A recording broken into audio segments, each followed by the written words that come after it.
बिस्मिल्लाहिर्रहमानिर्रहीम अस्सलाम वालेकुम दोस्तों। पीटीआई के चेयरमैन इमरान खान के खिलाफ इलेक्शन कमीशन का आज तफसीली फैसला आ चुका है और इस फैसले के तहत इलेक्शन कमीशन ने इमरान खान को इलेक्शन के लिए नाअहल करार दे दिया है। उन्होंने कहा है कि इमरान खान आइंदा इलेक्शन नहीं लड़ सकेंगे और ये फैसला इलेक्शन कमीशन ने जो तोशाखाना केस इमरान खान पर चल रहा था और उन्होंने अपने जो एहसासे थे वो जाहिर नहीं किए थे, तो उन्होंने सादिक और अमीन ना होने के तहत इलेक्शन कमीशन ने इमरान खान को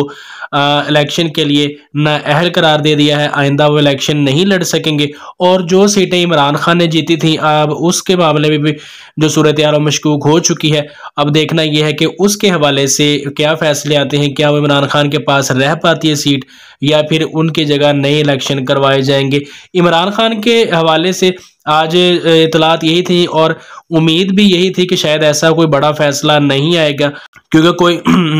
लेकिन फिर भी इलेक्शन कमीशन ने जो आज फैसला दिया है वो इतना को मुतवक्के नहीं था कि इलेक्शन कमीशन इमरान खान को नाअहल करार दे सकता है। तो पीडीएम के लिए ये बहुत बड़ी खबर है, खुश आइन बात भी है उनके लिए, क्योंकि उनकी राह में जो सबसे बड़ी रुकावट थी इमरान खान जो पार्टी को लेकर चल रहे थे